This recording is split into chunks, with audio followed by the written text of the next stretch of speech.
Hi, it's Scott MacArthur here. I was just having a look through the socials this morning and I saw some people talking about social media and new platforms, etc. But it took me back to something that happened to me a few years ago that I think might be worth thinking about today, just when we're all sitting at home self-isolating. I'll start by asking you a question. Do you know what one of these is? Do you know what that is? That is a slide. For all you, what Simon Sinek calls daft loony millennials, that's how we used to demonstrate things on the wall with a projector. And I remember working in laboratories where we used to spend hours getting these things right. It's not like PowerPoint where you could just switch it on and there was the bullets and you added your words. You had to actually think about it, take it to a technician. He would look at you really seriously and say, that's going to be expensive. He'd make the slide, and then if you made any mistakes, it was awful because you had to go back to him again and say, could you change it? And you would get another look and he would say, have you got the budget? So we really used to spend a lot of time getting these things right before we pressed the go button. So there's a lesson in that. Now I took that. Probably about 15 years later, I was asked to speak at one of the big technology companies, and they asked me to speak about the power of multimedia in communication. So I thought about it, and I remembered that story. So I stumbled onto the stage with an overhead projector. Now again, if you don't know what they are, they're the sort of the light boxes where we used to put things called acetates, which are like thin sheets of transparent plastic on.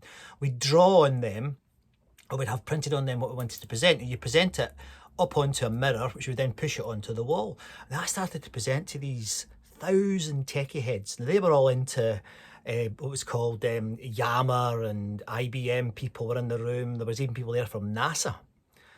And they all started to get nervous, and I said to one fella, what's the matter? And I was aping it up a little bit, I have to be honest, but I said to one fella, what's the matter? And he said, well, this is supposed to be a bit multimedia. I looked at him and I said, well, what part of this isn't multimedia? And the people in the room that were getting it, there was a little rustle of noise, and I thought, some people are getting this.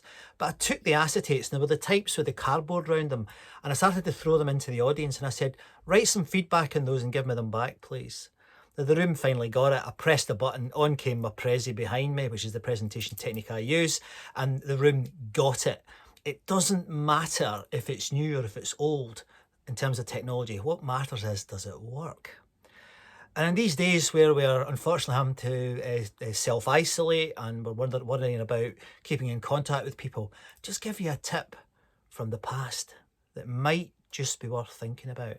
If you've seen my recent TED Talk, you'll have seen me talking about my grandfather's foot, and here it is. It's a foot deep of letters that he wrote to me over a period of 30 years after he had a fit of angina and couldn't really get out of the house. And I thought, those letters I've just shown you, these letters here are over 30 years old. They'll last much longer than any multimedia, any iPhone, any Android, whatever you're looking at this on. In 30 years' time, that'll be gone. But these letters persist. Just think how it would feel for your parents, grandparents, friends, kids, if through the letterbox in the next few days came one of these letters. These are time machines unlike anything else. Record the current time. These are different times. This is the edge of next. And I think that sort of thing is what will help people remember it and deal with it and deal with their personal anxieties. I hope you found that interesting. This is Scott MacArthur.